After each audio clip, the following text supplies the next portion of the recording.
Oh, wait. Hello, my name is Ryan. Today's date is May 24th, 2019. I'm here with Edward Helbig, and our location is in Holy Trinity High School. So, Mr. Helbig, is it okay that I ask you a couple of questions? Sure. Okay. I'll answer as well as I can. So, when and where were you born? I was born in St. Louis County, Missouri, 1958, in a part of St. Louis County that was farmland in 1958, an area called Chesterfield, but Chesterfield is now a suburb. So, you grew up in St. Louis, right? Partly. Partly. I lived in St. Louis until I was 2. Then my family moved to a small town in southern Illinois called Hillsboro, where we lived for 6 years, where my father taught high school English. And then we moved back to St. Louis in 1968, and my father started teaching. My father's degree was in philosophy, so he started teaching philosophy at a junior college in St. Louis. So, what was your life like? Because you moved around a couple of times in your life. Like, did you make a lot of friends? Wow. I had some friends. Let's see. I would tend to be friends with kids who are into action adventure TV shows. So this is grew up in the 60s. So we'd be a group of us who'd hang out. We would watch Superman reruns. We would watch Gilligan's Island. We were really into a TV show called Combat, which is about World War II. And then we would play Combat. And then when Batman hit, we were really into the Batman TV series and Lost in Space. My whole life was sort of was built around friendship with these guys. So, and then when we moved to St. Louis, I found another group of people who were also into these kinds of shows. And now we're talking about the late 60s, early 70s shows. So Star Trek, and then a bit of Monty Python? By the time when high school hit Monty Python, my friends were deeply into Monty Python, more than I was. I got sick of it after a while, but I hung out with the kids who memorized the Monty Python skits, and that's where I had some friends. I didn't have a lot of friends. I was not athletic, and I was a bookish kid, and I liked to draw, and so I mostly found kids who liked to draw, and I also liked to make jokes. So we would all sit around and make people laugh. What type of jokes? Dark humor, or the one where you groan and moan? It's okay, that's funny, but don't ever say that again. I don't know. I don't know what I would say. Not dark jokes, because well, I remember once. Before, I used to get to school early because my dad would drop me off at school before he went off to the high school to teach. And so there'd be 45 minutes before school started. I remember once sitting around in the 3rd grade with a group of other kids who got there early.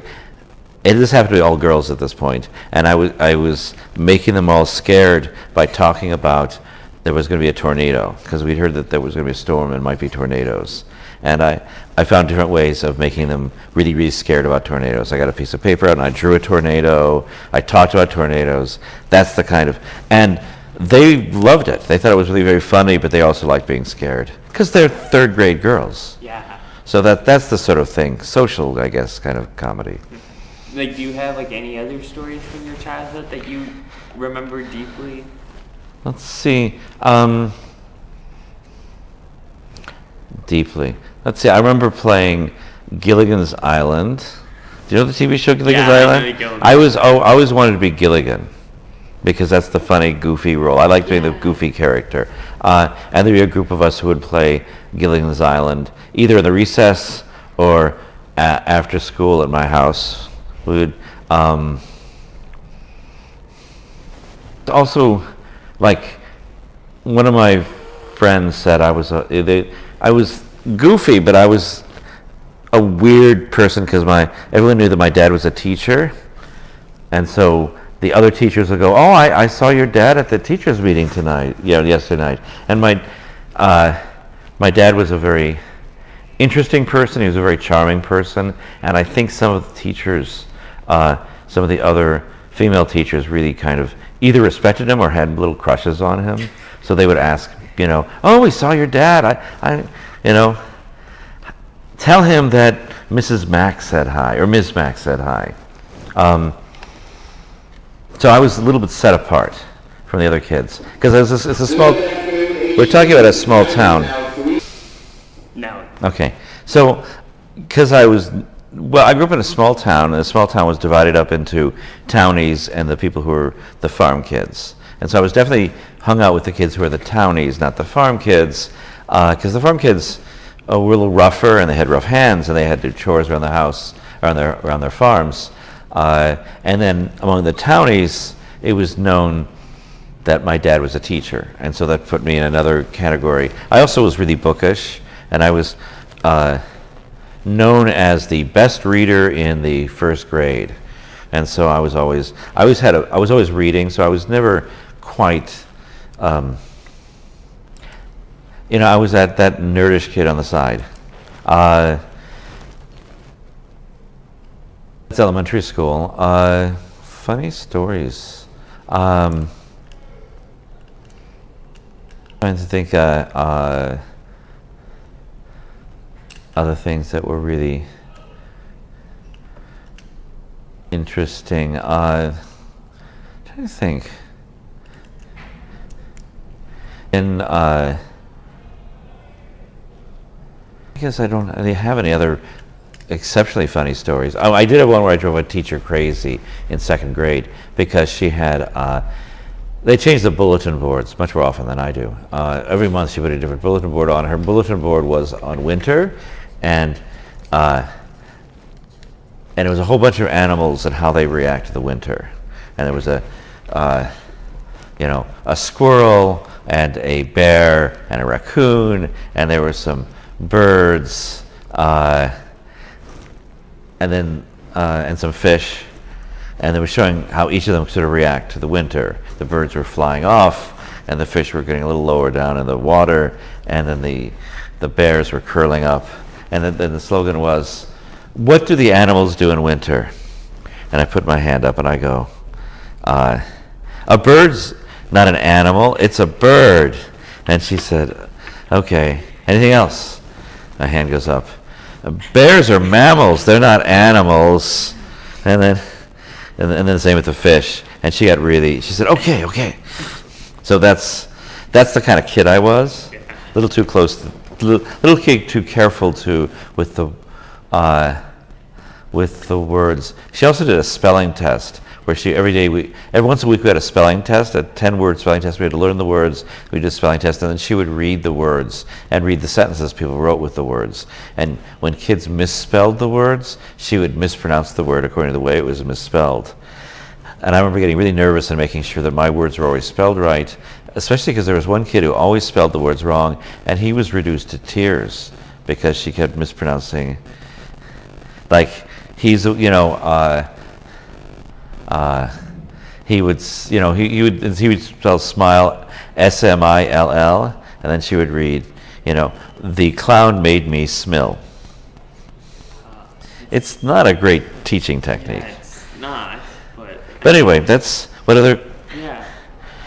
So in high school, what did you change, or were you still like that bookish nerd? Well, I was that bookish nerd kid, but I was in a school where being a bookish nerd kid was more acceptable because I went to a school that was very competitive. It's Ladue High in St. Louis, and we moved there when I was in the 9th grade, or 10th grade actually. I started as my school was sophomore, junior, and senior year. And I started my sophomore year there, but I transferred from a different district. The school was about 60% Jewish. It was the first time I'd been when I moved to St. Louis, we moved to a part of St. Louis that was Jewish, but it was never as heavily Jewish as Ladue. It was heavily Jewish, heavily sons and daughters of parents who were career people, lawyers, doctors, successful businessmen. So these kids were really driven. So there was a sort of culture of being bookish and nerdish because they all wanted to go to good schools. So I went there, but I was not in the minority. We were a whole powerful little pack. Now there were also jocks who didn't have anything to do with us, and then there were some jocks who were in both camps, and then we had some burnouts. This is the early 70s. Had some kids who were indulging a little too much in something that was hurting their grades. And then there were the rejects, the social rejects, who just were socially inept and they didn't belong to any other group, so they hung out. We were not part of that group. So we kind of, and we had an honors track, so we all had all our honors classes together. So we pretty much were in our own little bubble of bookish nerdishness. And you were raised Catholic, right? I was raised, that's a little more complicated. I was raised lapsed Catholic. My dad had wanted to be a priest, and then he had fallen out of the priesthood, and he got really skeptical. And so he raised us as skeptics. Yeah. And I've sort of come back to Catholicism since I came to Holy Trinity. But I was raised, for a while I was saying that I was raised with the morals and the guilt of Catholicism without going to church. So it's like the worst of both worlds. Yeah, it's like James Joyce type. Kind of like that. That's and it was because my father's obsession was he wanted absolute proof of all of his belief. He didn't believe in faith. He believed he could prove rationally his beliefs. And the longer he lived, the more he realized he could not prove it rationally, and he could not figure out. His question as a philosopher was, what is justified belief? And he was really obsessed with Aristotle. And I'm really obsessed with Aquinas. And so that's why I say it's complicated. Was I raised Catholic? We didn't go to church, but I was surrounded by all the questions of Catholicism. And I'm Irish Catholic. My extended family went to church, and we would go to church with other members of the family, and with their funerals and weddings, we'd go to church. And when you were in this majority Jewish high school, did you ever become interested in the Jewish faith? Like maybe this one is much more better? I went through a period where I was curious about Judaism, because actually Judaism is very close to Catholicism, especially when you talk about guilt, and actually the moral system is very similar. The Catholic mothers and Jewish mothers are very much the same. They're very, very controlling in the same sort of way. Very conservative. They're conservative. Also, it's like, I did this for you, and this is what you do for me, like that, Or I don't know if you're, Filipino might be different, but I once asked my mother, "What do you think I should study?" And she said, "I just want you to be happy." Oh no, my mom's like. But that's a passive aggressive. They don't really want you to be happy. I want you to make me happy. That's definitely, AKA for my mother, AKA go to the Philippines, study to become in the medical field. Okay. Rather than what you want to be, or a lawyer or something. Okay. So, So it was, but there was definitely a culture clash, and also lots of my Jewish friends knew each other from kindergarten or younger, and they went to Hebrew school together, and so they were much more tightly bound together as friends, and it was really harder for me to get into that group. And then when I started dating, I started running into this issue that girls would go out with me, but I was not taken seriously as a serious boyfriend, because unless they were really, really liberal, they could never marry. Yeah. They could never marry me, so I was just that fun, high school boy. The nice fling that they had. Yeah, as much as you have a fling in high school, which was not much. But so there was a period I really learned a lot about the culture. I had some very close friends who were Jewish, and I also, if you like comedy in America, you kind of understand Judaism, because especially from about 1930 to maybe 1980, or maybe the ending of Seinfeld, 89 or 90, comedy in America is Jewish. And the whole sense of humor is Jewish, and most of the top showbiz people for a long time were Jewish. So I kind of learned the culture through that.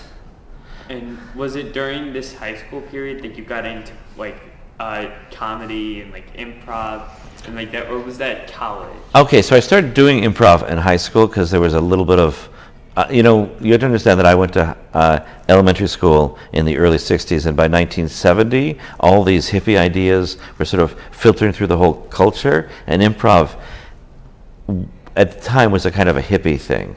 And so there were teachers I had who had studied improv, and there were small improv groups that we would go see. We lived near Washington University, and there was an improv group that came out of WashU. And so by maybe the second year in high school, I started learning a little bit about improv, or they would do some improv at my high school. We had a strong theater department. I loved the school plays. I got involved in the drama club. I didn't perform much, but I wrote material. I wrote a lot of material. In fact, I wrote a show my senior year with two other guys, not unlike what we're doing here. You know, except it was all sketches. It was built on being like Saturday Night Live, which had just hit TV. Yeah. Was your question about how I got into comedy? I was always loved comedy from I was always fascinated from like first grade. My mother remembers seeing me. There's a magazine called Mad Magazine. Do you know Mad Magazine? Yeah. Trump called. Yeah, right. Alfred E. Newman. Yeah, right. And then Buttigieg said, "I don't know who that is. That must be a generational thing." Yeah, well, in the 1960s, Mad Magazine was the hot college magazine. Yeah. And my mother would get it because she liked comedy, and I would read it cover to cover. So I was really, from like second grade on, I was really into comedy. It's really hardwired into the way I think about things. And then my favorite TV shows were all comedies. Like, I don't know if you know these shows, but you should. Do you know Get Smart? Yes. So, oh my gosh, which version? The original, not the one. The black and white one? The black and white, and then it later became color. The one with Don Adams. Ah, yes. That TV show's the great. The one with the shoe phone. Yes, I'm not talking about the weird movie with Stephen Carell. Yeah. That's my brother loves that film. But that's very troublingly violent at the end.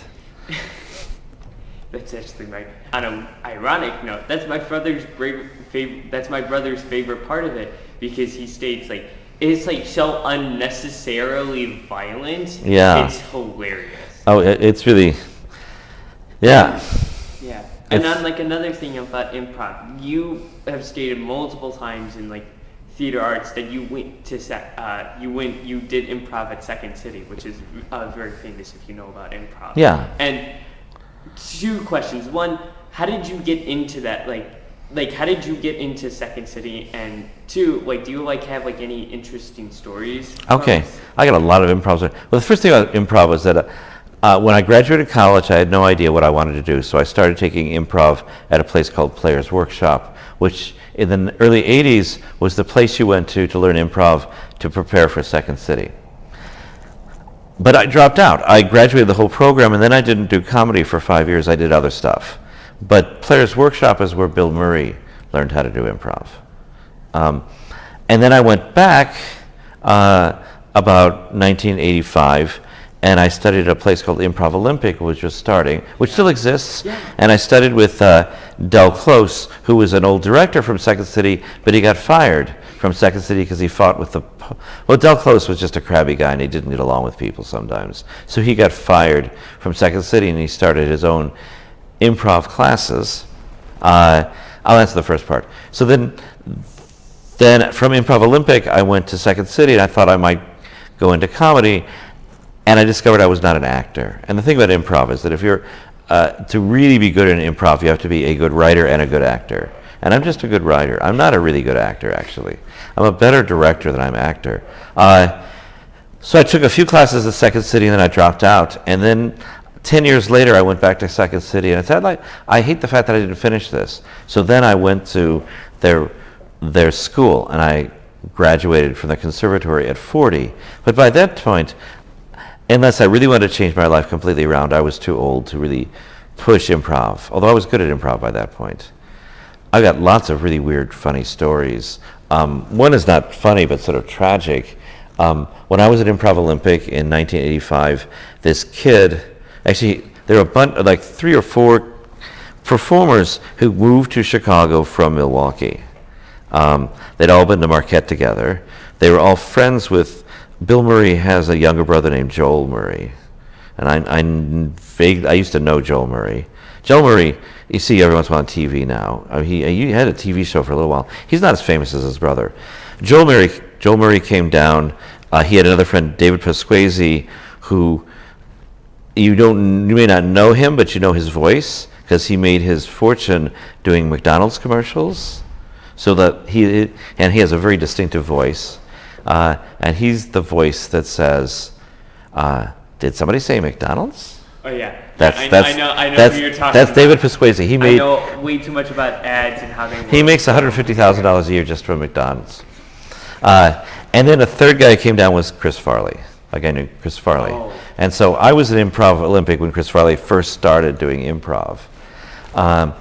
And the thing I remember most about Chris Farley was the fact that Del, who had gone through, Del had been an alcoholic, he had been a drug addict, and he was telling us again and again, you do not need drugs to be funny on stage. It almost killed me, and he went through major rehab to get clean, and he was totally clean, except he smoked cigarettes like crazy, and that's what killed him.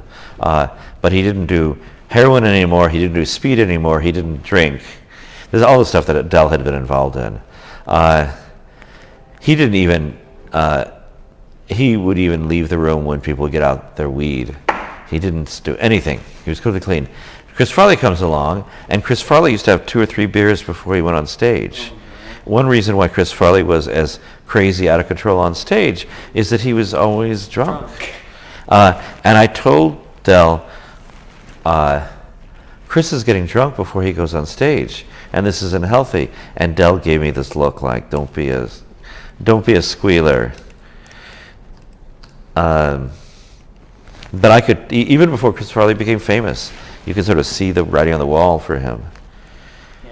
Didn't he die of an overdose? He died of a drug overdose.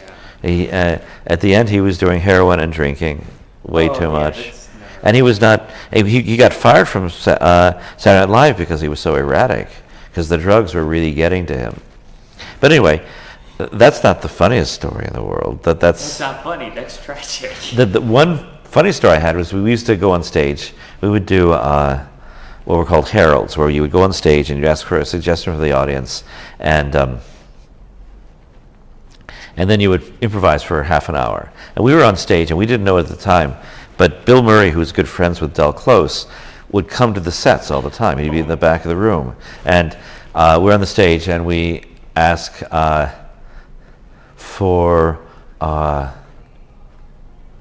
he said, okay, give us a mood. We just randomly throw out some question to get a word to improvise. And as they'd say, give us a mood. And someone in the back shouted, yellow. And we started improvising. And Bill Murray shouted up, that's not a mood, that's a color. But we had already started the improv.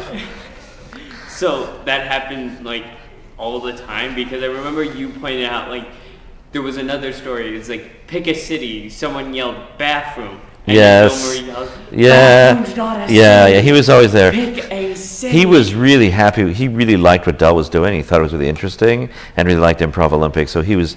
So whenever he was in town, he was back there. It was kind of weird because he was so famous. Yeah. I mean, this is like 1985. So this is like, SNL. He's on. well, no, he's not on SNL, but this is like Caddyshack, Meatballs. Yeah. He is putting together what's going to become Groundhog Day. I mean, he was really.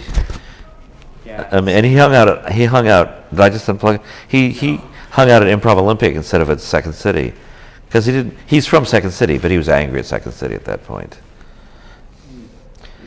Like any other interesting stories? Let's see about. Any other actors, not just Bill Murray. But Let's see. Well, trying to think of I knew people who have become really famous, but they're not. Well, this is not a story about them as an interesting person, but it's weird. It's a story about how things go with show business. I went to it starts with me going to a convention, because I work for a company, an organization called the American Library Association, and our convention was in Nashville. So I was out of town for a week. When I came back, my wife had said, oh, I saw this show, you have to see it. And I said, okay, because my wife was really enthusiastic. He's really funny. And I'm writing for I'm writing for the Reader at this point. I'm doing freelancing for Reader, and I'm working for the ALA. We go to see the show, and it's a 2-person show at this little storefront theater in the middle of nowhere. Well, not middle of nowhere, but up on Clark Street near Irving Park. That's kind of Nowhere. And this is like 87, 88? No. It's a little later than that. Maybe 92. It's still kind of. It's still kind of edgy, kind of like Wrigleyville has not really expanded. Yeah. The Metro is still a punk place. Oh. I don't know if the Metro is now, but it's like, the Metro is like catty corner to Wrigley Field. So I go to this show, and it's a guy and a girl doing improv, pure improv. The girl's funny. The guy is brilliant. They do this scene where they get some suggestions from the audience. They improvise the scene forwards, and then he improvises it backwards. He's very quick, extremely quick, right out of college. Maybe he's 21, 22. It's Seth Meyer, the guy who has the TV show now. So I see this, and I think, wow, this is really wild. And I go check to see what the Reader said, and the Reader panned the show. The Reader, and we had this policy that if you panned a show, come on in. At the Reader, they had a policy, if you panned a show and you had an alternate review, you could put an alternate review in. Let's just pause for a second. Kevin, wait, oh shoot, I accidentally, okay, there we go. So, I see the show, I really like the show. I talked to my boss at the Reader, and I go, this critic panned the show, I saw the show, and I thought the show was really outstanding. Can I write what's called a critic's choice, which is a second review of the show? Reader at this time was huge. It was 120 pages long. They always needed space they always needed a copy to fill the space, and they really liked the idea of a discussion going on. So he said, "Fine, write this critic's choice." So I wrote a critic's choice, telling it how great the show was. As it happened, the week that review appeared in print, talent scouts from Saturday Night Live were in Chicago, and they were checking out shows. And generally what talent scouts do is they come to Chicago, they check out Second City. These days, I think they probably check out Second City, they check out the Improv Olympic, they check out a place called the Annoyance Theater. All places that are known for creating good comedians. And then when they have extra time, they check out little sideshows. And they checked out this sideshow based on my critic's choice, and they hired Seth Meyers for Saturday Night Live based on my review. So that's a weird. So he went from Northwestern to a little storefront show to being on the writing staff of Saturday Night Live within 2 years because of the review. So that's a weird.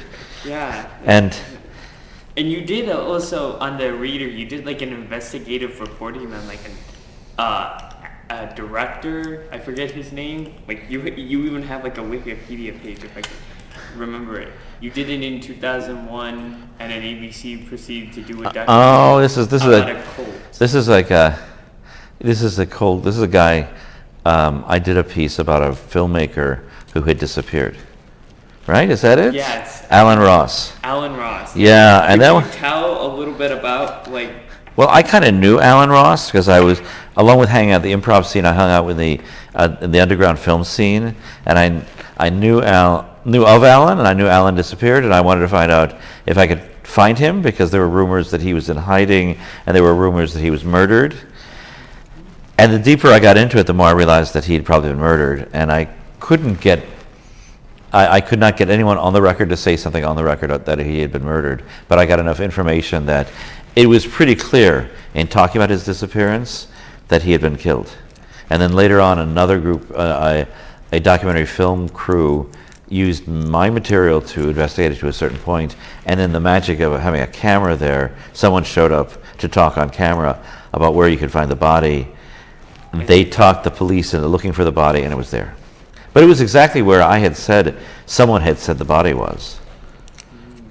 So how is like, if you could go back to your past self and say like, after like the Alan Ross like thing, would you tell him to do like that again? Like do like an investigative reporting where you go and like interview people and. Oh yeah, I like that. That was an interesting. I would never investigate another murder like that. It was very. I enjoyed it. It made my wife crazy. She was really worried that something was going to happen.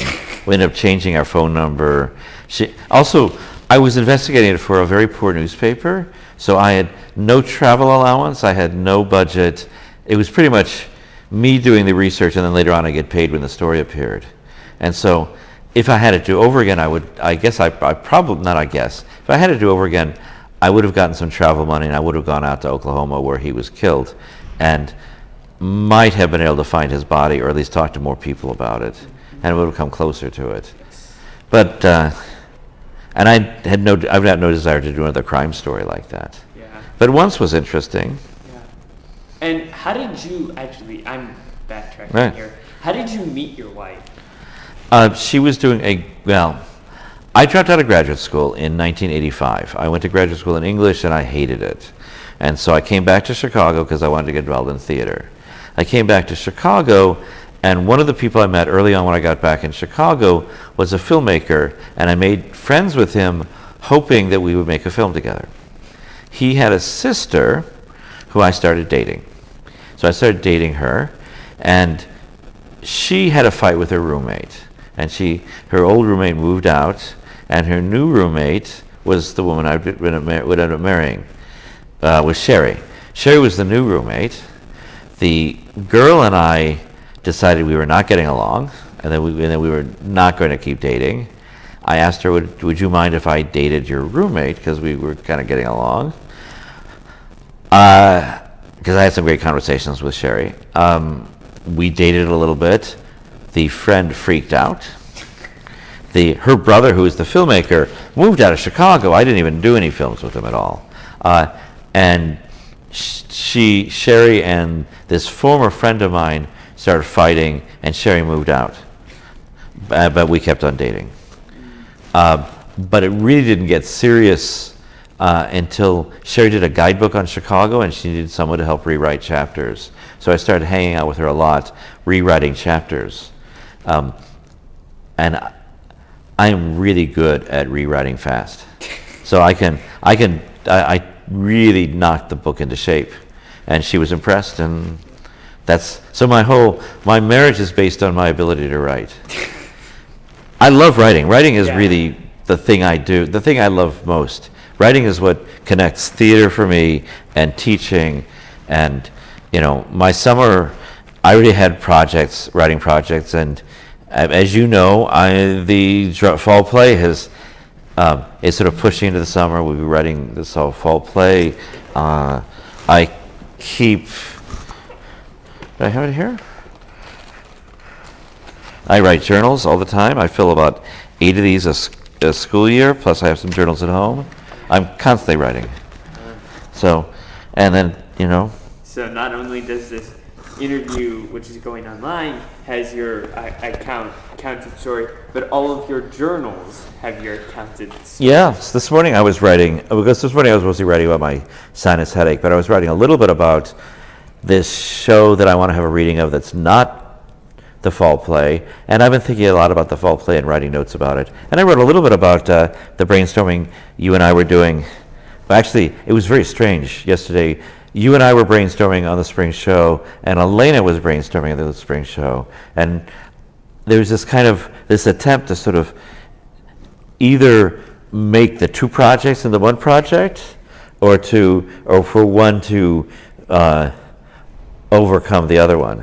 Yeah. No, I mean that's because you're gonna have to wait for that to figure out which one gets resolved first. Yeah, I don't know if I like the idea of I think they'll either be mashed together, or maybe it'll be like you said, we'll have the anime show in the spring, and then we'll do Cinderella in the fall. Yeah. I do think that Elena's right, that there is a real hunger for Disney style, some Disney style show. Yeah. But I also think you're right that it's time to do an anime. I've been wanting to do one, and people who say we can't do an anime show are wrong. Yeah, I mean I've seen some anime adaptations. It's they're really good. Like the costume designs. It's like because the one that I seen was it was the entire thing was in English. It's like the set design was like really like it was like it. You knew that they didn't have a lot of money, but they kind of like put like everything into like the costume designs and the choreograph. And we already have a lot of the elements of anime in our shows already. Yeah. I mean, when Versace takes down Dante, that's an anime joke. That's just and then the dance scenes are they're either anime or they owe K-pop. Yeah. I was watching a K-pop video and someone was doing this move. Yes. So classic art move. Yeah, actually, the entire like trope that we were talking about where Versace actually originated. Actually, it was originated long ago in like classic novels, but it really the term is tsundere, which is Japanese for hot bang cold, because it takes sun and dere. So what's hot? What is the hot is like you're like hot, like you're against like the person. Like classic is from Ramna Akane, who is adamantly against like marrying Ramna and uses a mallet to beat the living daylights out of him, which is the hot. And it becomes cool, which is like you're more welcoming to her, which is noticeable by the most famous line in all of anime, especially with tsunderes. It's not like I did it for you or anything, bababaka, which is idiot in Japanese, because a lot of famous like classic animes usually have that trope. Another trope that's similar to it is the yandere, which is the obsessive stalker thing, which was Laura, who is the obsessive stalker who is adamantly loves Dante to the point where everyone else who might have kind of romantic feelings is an enemy against everyone and should be eliminated off the face of the earth. Right, and I will. That is this person. Let's see if I can. I could. I just want to. I was really into this anime character for a long time. Oh, Loom from. Yeah. Yes, a bit of backstory from Isino. What we're looking up right now is from an anime made by Rumio Takahashi, who's the same person who made Ramna.